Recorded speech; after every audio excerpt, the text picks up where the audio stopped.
I want you to just close your eyes for a second. Picture the scene. It's, let's say, Sunday night. You've been glued to your couch for the last, 12 hours. At least, yeah. The pizza boxes are stacked in the corner, maybe a little precariously. It's a testament to the day's activity. The room smells a bit like pepperoni and, honestly, pure exhaustion. And on the screen, that ship is sailing away, the Grey Haven. The Grey Haven. It's slowly sailing into the west, and the screen starts to fade to white. The music swells. Yeah. You hear Annie Lennox start singing Into the West. It's emotional. It really is. And let's be absolutely clear here. We're talking the extended edition. No cutting corner. Of course not. We're not animals. You've just sat through the full marathon. You are emotionally drained. Your eyes are a little red, but you're also just completely, utterly hyped. You want to pack your bags and move to New Zealand. You're ready to learn Elvish. You've already got Duolingo open on your phone. You are ready to live in this world. But then it happened. It's a very specific kind of hangover, isn't it? The Middle-earth hangover. You spent 12 hours in this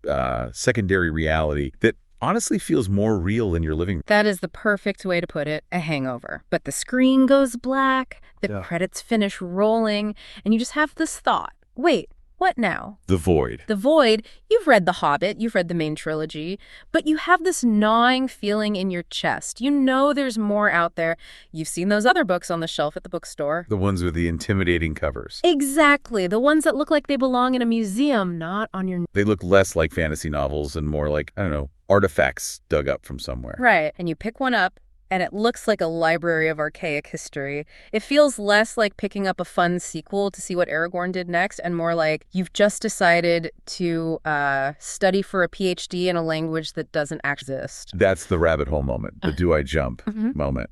It is. And for a lot of people, that's where they stop. They look over that cliff, they see titles like The Silmarillion or, God forbid, The History of Middle-earth, and they back away. And you can't blame them. Yeah. It is a daunting prospect. You're standing on the edge of what we call the Legendarium, and it's messy. It's not a neat numbered series of books like Harry Potter. Yeah. It's a labyrinth. It's a maze of drafts and notes and outright contradictions. But not for us, not today. Today we are jumping off that cliff. We're going to be analyzing a breakdown by the sci-fi and fantasy author John Del Arroz. Okay. Now, this is a guy who describes himself as a completionist. He actually uses the term OCD to describe his reading habit. He recently did exactly what we just described. Finished the movie marathon, got super inspired, and decided he was going to systematize the chaos of Tolkien's posthumous works. And that's the key word right there, systematize. Yeah. Because without a system, without a map, you are going to get lost in the weeds of Elvish grammar very, very quickly. So our mission for this deep dive is, well, it's pretty simple. We are going to construct the ultimate roadmap for the Middle-earth obsession. We aren't just listing a bunch of titles. No. We're organizing a curriculum. We are going to show you how to move from that casual reading that everyone knows through the difficult history book phase and all the way into what is basically an academic study of how these books were actually written. We're going to try and turn that intimidating library into a manageable and hopefully enjoyable journey. Let's start with the why, though. Why even do this? Why go beyond the main story? Because, let's be honest, The Lord of the Rings is a complete story. It has a beginning, a middle, an end. It's perfect. Why poke around in the left? That's a totally valid question. Why read the rough drafts? Yeah. And our source, John Del Arroz, he comes at this from a really fascinating angle. He's an author himself, you mentioned. Mm-hmm. He writes steampunk comics, fantasy. Right. So for him, he isn't just reading for entertainment. He explicitly calls this market research. Market. I love that phrasing. It sounds so, clinical for something so magical and sprawling. But it makes perfect sense if you're a creator, right? He views diving into all this lore as a way to understand the mechanics of world building. Yeah. How did he do it? Okay. When you read the deep lore, you aren't just reading another story. You're witnessing the evolution of a mythology. You are seeing how a creator builds an entire universe from the ground up. And to be honest, sometimes how they fail to build it. You see the cracks in the foundation. So it's like instead of just sitting in the pews of a cathedral, you're getting to look at the original blueprint. Precisely. You see the scaffolding. You see the notes in the margin where the architect changed his mind about a window or a pillar. And there's a physical aspect to this commitment, too, which I think really helps visualize the why of it all. The source talks about going out and buying these Veriston Press leather-bound editions. Oh, those are serious. That's a commitment. He describes them so vividly. These are not paperbacks you just toss in your beach bag. These are heavy, leather-bound, gold-spined tomes. He talks about how they line up perfectly on the shelf. There's a certain aesthetic to the archive itself. It signals a shift in your mindset, doesn't it? Yeah. If you buy a paperback, you're buying a story. If you buy a leather-bound Easton Press edition, you're buying a record. You're building an archive. A library. A library, yeah. And he mentions he hunted them down at half-price books for $75 each to save some money. Wow, $75 is the discount. Which tells you how expensive they must be new. That's not a casual purchase, that's a real investment. Right, that's still a significant chunk of change. It is. But that financial investment, it reinforces the mental commitment. It's like you're telling yourself, I am not here to just be entertained for a few hours. I am here to study. I'm here to honor this work. It creates a ritual around the reading. You sit down, you can smell the leather, you see the gold leaf on the pages. It prepares your brain for something that's going to be a bit denser than a standard novel. Exactly. It elevates the whole experience. So we've got the motivation. We have the beautiful, expensive, leather-bound books on the desk. The lamp is on. Let's open the cover. We are starting with Section 1, the core curriculum. The foundation. This is where everyone has to start. Now, most of our listeners will know the basics here. We're talking about the Holy Trinity of Tolkien, The Hobbit, The Lord of the Rings, and The Silmarillion. Right. But our source makes a really, really crucial point about the tonal shift. And I think a lot of people get blindsided by this. They expect 3 flavors, the same ice cream, and instead what they get is cupcake, a 7-course steak dinner, and a stone tablet. That's a fantastic analogy. It really is. The tonal shift is almost like whiplash if you're not ready for it. You start with The Hobbit, and Arroz, he describes this as the YA adventure book. Which it is. It's whimsical. You've got talking purses. You have trolls with Cockney accents who argue about how to cook dwarves. It's light. It's completely accessible. It was literally written for children. And then you graduate. You move on to The Lord of the Rings. This is the serious fantasy story. Right. The stakes are higher. The language is much more elevated. The threat is, existential. But it's still a novel. It's still fundamentally focused on characters you care about. You're following Frodo and Sam. You are emotionally invested in their friendship, their journey. But then you hit the wall. The great filter, the gatekeeper. The Silmarillion. The Silmarillion. The source compares the Silmarillion to the Old Testament Bible. And he's very clear. He doesn't just mean that as some vague metaphor for it's old. He means it stylistically. Yes. He means the actual prose, the sentences on the page. They read like scripture. It's dry. It's very distant. It deals with creation myths, the lineage of the kings of old, the migration patterns of entire races of elves across continents. It's not interested in whether a character had a good breakfast. Not at all. It's interested in the movements of nations over thousands and thousands of years. I loved his breakdown of the narrative. He says, in The Hobbit, you are right there with Bilbo, feeling what... In the Silmarillion, the voice is more like, Fëanor, son of so-and-so, married to this person, migrated to this continent in the year X. It's a chronicle. It's a history book, a textbook for a world that doesn't exist. It completely lacks that close, personal character perspective. You don't get inside their heads to hear their doubts and fears in the same way.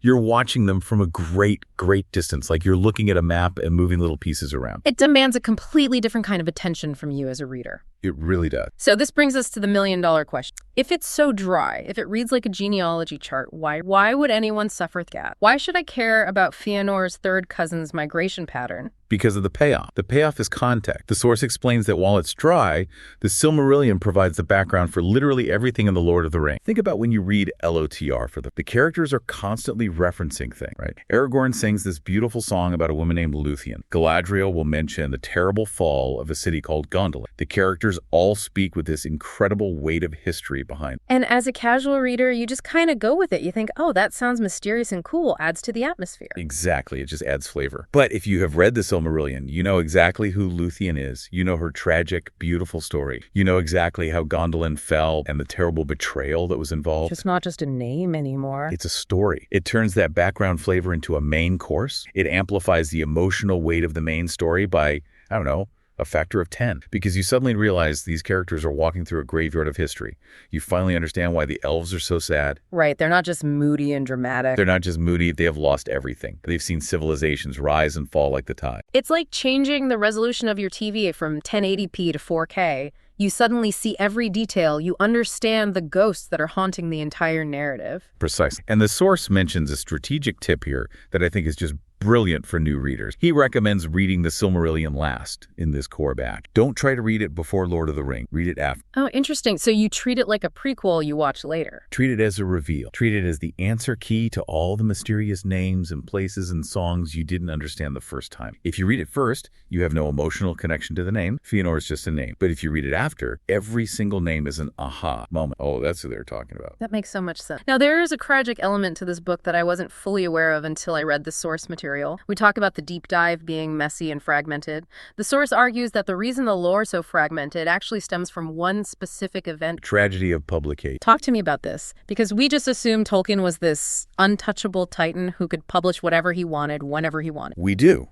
We tend to think of him as this literary giant who could do no wrong. But back in the 1950s, after the huge success of The Hobbit, he wanted to publish the Silmarillion. He viewed it and The Lord of the Rings as a package deal. One work, basically. One complete work. The history and the story. The long view and the close-up. The Bible and the gospel, you could say. He wanted them to come out as a set. Here is the world, and here is the great story that takes place within it. He did. And he sent the Silmarillion, or at least the drafts he had at the time, to his publisher. And the publisher rejected it. They said no to J.R.R. Tolkien after The Hobbit. They said no. They explicitly told him it was too obscure. They didn't like the style. They said it was too Celtic, too dark, too serious. They wanted more hobbits. They wanted a fun adventure. They didn't want an elf Bible. They wanted The Hobbit, too. They wanted The Hobbit, too. Yeah. They did not want a mythology of the first age of the world. That is just heartbreaking. I mean, can you imagine being J.R.R. Tolkien, pouring your soul, your entire life into this mythology for decades, and being told your life's work is too obscure? It had a massive impact on him. Yeah. A huge impact. The source notes that this rejection made Tolkien quite depressed about the work. He sort of lost the momentum to finish it. Because he couldn't get it published, he just kept tinkering with it for the rest of his life.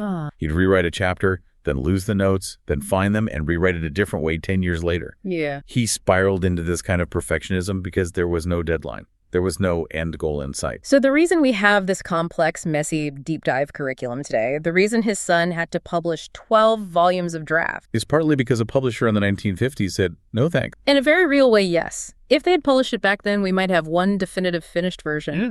Instead, what we have is a puzzle, a beautiful, complicated puzzle that his son, Christopher Tolkien, had to spend his entire life trying to solve. Which leads us perfectly into the next section. We're leaving the safe harbor of the officially published books. We are stepping onto the bridge. Section 2, the bridge to the deep end. And that bridge has a name. It's a book called Unfinished Tales of Numenor and Middle-earth. Unfinished Tales. I mean, it's really truth in advertising with that title, isn't it? It's not promising you closure. It is brutally honest. It tells you exactly what you're getting right on the cover. So how does the source position this book? Is it a collection of stories? Is it a textbook? What is it? He positions it as the perfect test. It's the halfway point. It sits right between the narrative style of the Silmarillion, that dry, distant history, and the deeper lore, which gets very, very active. So this is where you find out if you have what it takes to continue. This is your trial.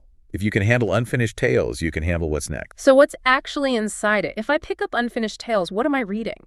It's a collection of stories and fragments that just didn't make the cut for the main books, or they were too long to be included in the appendices of Return of the King. But the content is pure gold. The source highlights the background story. The Gandalf and Saruman. The wizard. Gandalf, Saruman, Radagast. In The Lord of the Rings, Gandalf is just this mysterious, powerful figure. He appears, he has incredible power, he leaves, he falls off a bridge, comes back whiter. We don't really get an explanation for any of that. No, we just accept it. But Unfinished Tales explains the mechanic. Who sent them? Why were they sent? What was their mission? Why are they in the form of old men and not mighty, shining warriors? It answers all those questions. It basically explains the rules of magic, grounds that mystery in a... It does. It explains the nature of divine intervention in Middle-earth. And that alone makes it absolutely essential reading. But there's something else in Unfinished Tales that fundamentally changes the reading experience. This is where we start to see the process. You mean the hand of Christopher Tolkien becomes visible? Correct. In Lord of the Rings, the author is invisible. You are just in the story. In Unfinished Tales,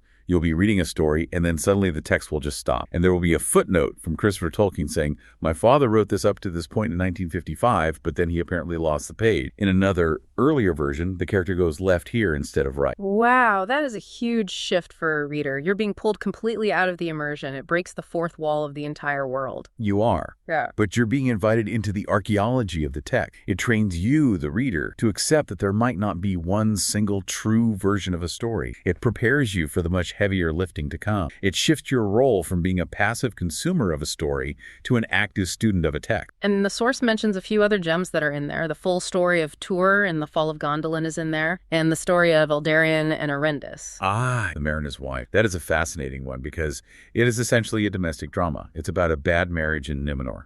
A bad marriage. A terrible marriage. It's this tragic story of a king who loves the sea more than his wife, and a wife who grows to hate the sea and everything it represents. It feels completely different from the high epic style of the other tales. It shows that Tolkien could write about intimate human relational conflict, not just wars and magic rings. Okay, so we've crossed the bridge, we've survived unfinished tales, we've dipped our toes in the water of frag. Now let's look at what the source calls the standal or the sec. These are interesting because they're relatively new for a very long time. If you wanted to read the full story of, say, the Children of Hurin, you had to dig the pieces out of unfinished tales or the Silmarillion. But Christopher Tolkien, in his later years, decided to package them as readable, standalone books. The source calls this the reader-friendly expansion. It's like taking the dry, condensed, and blowing it up into a full cinematic. That's a great way to put it. He essentially took the best, most complete versions of these core first-age stories, stitched them together using his father's notes, and presented them as complete novels. And the first one the source highlights is The Children of Hurin. He describes this one as the most complete and the most novelistic of the bunch. So if you just want to read a book that feels like a regular book, this is pickup. Yes, if you're looking for that traditional reading experience, a clear beginning, middle, and end with dialogue and character arcs, right, this is the one. It flows beautifully. You don't have to stop for scholarly footnotes every 2 pages. But There's a but. there is a massive caveat,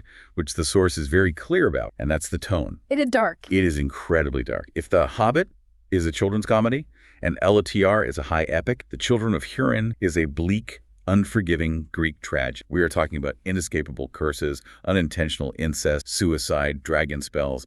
Ugh. It's heavy stuff. It's not the Shire. There are no pumpkins and pipeweed in this story. It is the furthest thing from the Shire you can possibly imagine. It's bleak. It confronts the idea of fate and pure malice in a way none of the other books do, but it's brilliant. Yeah. It's Tolkien at his most powerful and mythic, but you really need to be in the right headspace. Then we have the other two, Beren and Luthien and the Fall of Gondolin. Now, the source distinguishes these from the Children of Hurin. He says they are more fragmentary. Right, and this is a really important distinction for the buyer to know. If you buy a copy of Beren and Luthien expecting a smooth, novel-like experience like you got with Children of Hurin, you are going to be very confused and maybe disappointed. Why is that? Because these books are structured more like museum showcases. Christopher Tolkien includes multiple different versions of the same story side by side within the covers. So you'll get the 1920 version of a scene, and then the 1940 version, and then maybe a summary of a third version. Exactly. Yeah. The source points out that the purpose is to show the evolution of the tale over time. For example, in the earliest version of the Beren and Luthien story,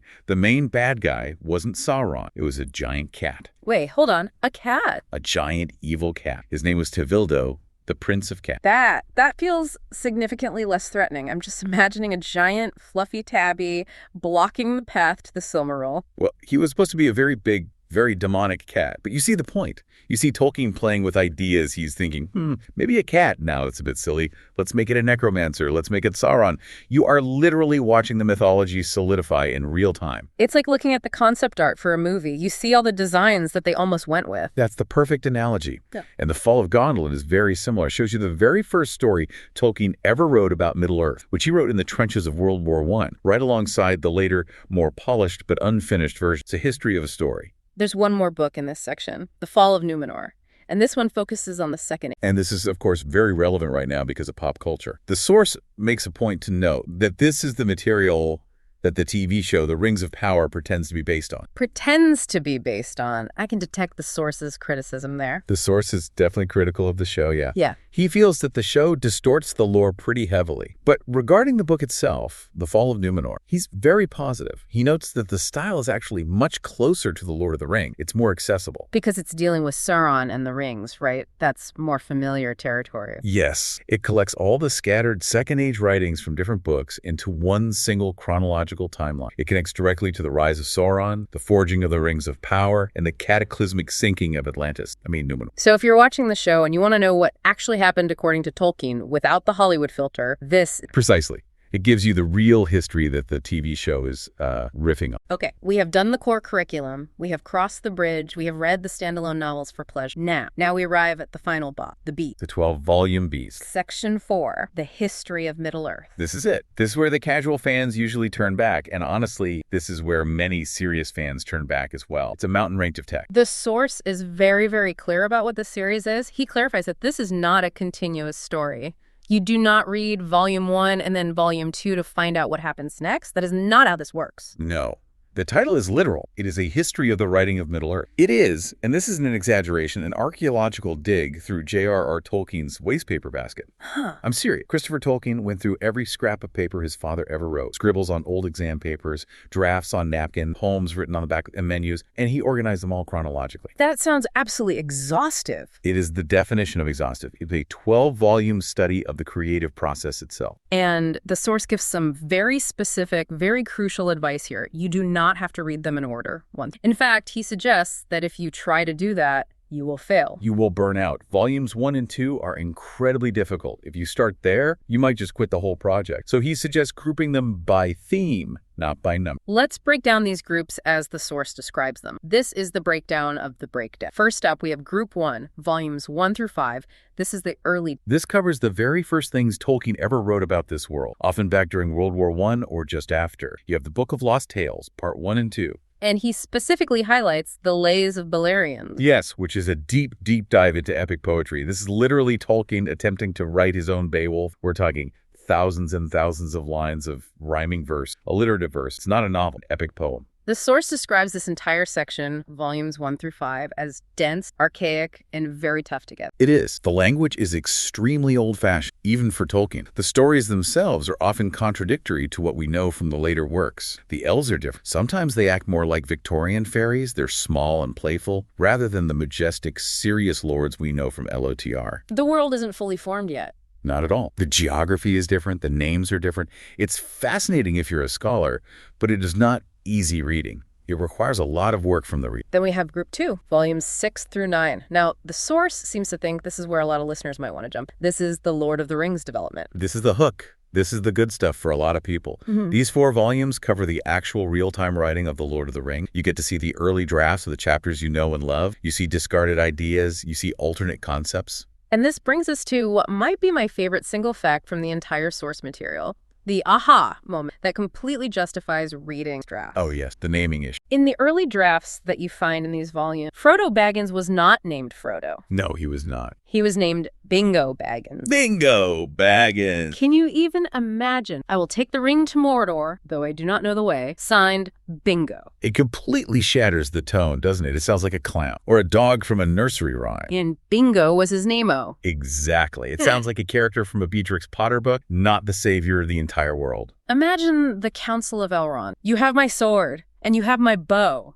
and my bingo. It just would have ruined the movie. It would have ruined the gravitas of the entire story. It's impossible to take seriously. But this is the value of the history of Middle-earth, isn't it? It completely humanizes the genius. That's the real insight.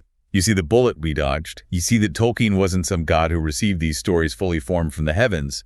He struggled. He wrote down Bingo Baggin, looked at it, probably stared at the wall for a week, and eventually realized, no, that's terrible. That doesn't work at all. It shows the labor. It shows that great art is rewritten, not just written.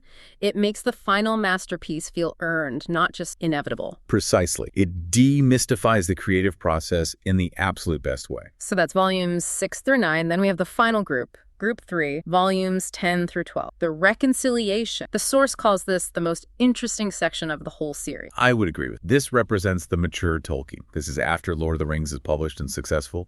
He's old, he's famous, very philosophical, and he's now trying to make his old Silmarillion material fit logically with the Lord of the Rings. He's trying to tie the entire universe together into one coherent system. Yes, he realizes that some of his old myths don't quite make sense anymore in light of what he wrote in LOTR. And so you find these incredible essays here on things like the origins of orcs. That's a huge one. People argue about that on the internet all the time. Constant. Are orcs corrupted elves? Are they just beasts with no souls? Do they have free will? If they have souls, can they be redeemed? If they're just beasts, why do they have language and societies? Tolkien wrestles with the theology of his own monster right here on the page. Wow. He writes essay after essay trying to solve the moral and philosophical problem of the orcs. It sounds much, much deeper than just good guys versus bad guys. Oh, it is. And you get other essays on the nature of elves and their process of reincarnation. You get his thoughts on the ultimate fate of men after death. If you want the deep metaphysical lore, the stuff that explains how the universe actually functions, the physics and the theology of Middle-earth, this is where you go. Volumes 10 through 12 are less about narrative stories and more about the philosophy of the world. Okay, this is incredible, but it's a lot. This brings us to Section 5, the completionist roadmap. Our source, being the self-described OCD completionist he is, provides a specific strat. He says the publication order 1 through 12 is just wrong for a new. He does. He proposes a strategic reading order that's designed to maximize your enjoyment and comprehension. He wants to save you from burning out on Volume 1 and giving up. Let's walk through the steps. We're building the curriculum for the listener right now. Step 1 is the core. Right. You start with The Hobbit, then The Lord of the Rings, and then The Silmarillion. And remember his tip. Read The Silmarillion last in that batch to keep the momentum going as you head into the deep lore. Okay, got it. Step 2. Step 2 is Unfinished Tales. The litmus test. Exactly. Test the waters. This is your personal gatekeep. If you absolutely hate the footnotes and the fragmented nature of Unfinished Tales, just stop. You will despise the history of Middle-earth. But if you find it intriguing, if you like the little notes from Christopher, keep going. All right. Step 3, the standalone novels. Read these for pleasure. Pick up The Children of Hurin, The Fall of Numenor. Remind yourself that these are great, powerful stories, not just homework. Cleanse the palate with some smooth narrative flow before the next big challenge. And now, step 4. This is the big. When you finally decide to tackle the history of Middle-earth, he doesn't say start at Volume 1. No, this is his key insight. He suggests starting with volumes 10 through 12. The late philosophical essay. Right. Because they deal with the philosophy and the why of the world, they're often more intellectually engaging than the early archaic poetry. They connect more directly to the mature Middle-earth that you already know and love from LOTR. They answer the big questions you probably have about orcs and wizards and elves. That makes a lot of sense. So after you've read 10, 11, and 12, where do you go? And you go back to the middle. You read volumes 6 through 9. The development of Lord of the Rings. Exactly. Read the drafts of LOTR. See Bingo Baggins. Have a good laugh. See how Strider wasn't originally a human at all, but a hobbit named Trotter who had wooden shoes. Wait, Trotter with wooden shoes? Trotter, the Hobbit Ranger. Okay, we dodged a lot of bullets, not just Bingo. We dodged an entire volley. Fascinating stuff. And finally, what's the very last thing you read? You save volumes 1 through 5 for the absolute very end. The dense poetry, the Book of Lost Tale. That is the hardest, most archaic material. Save it for when you are fully committed, you've read everything else, and you have nowhere else to go. Treat it as the final summit of the mountain. And there's a little bit of peripheral material he mentions too, right? For the true completionist. Yes. There's The Nature of Middle-earth, which is a very recent publication of even more late essays. We're talking mathematical calculations on elf aging, really esoteric stuff. And of course, the letters of J.R.R. Tolkien, which gives you incredible insight into his direct correspondence with fans and his publisher. It really is a lifetime of reading, isn't it? It is. It's a library, not a series. Which begs the question in our final section, Section 6. The modern application. Why do this? Why spend hundreds of dollars and hundreds of hours on this deep dive? Well, let's go back to the creator's perspective again. Our source, John Del Arroz, he's using all of this as market research. He's analyzing the world building to apply it to his own creative work. Right. He mentions his own series, The Adventures of Baron von Monarch, his steampunk stuff, his comic. He wants to see how the master did it. How do you build a world that feels this? But he also mentions avoiding the G.R.R. mark.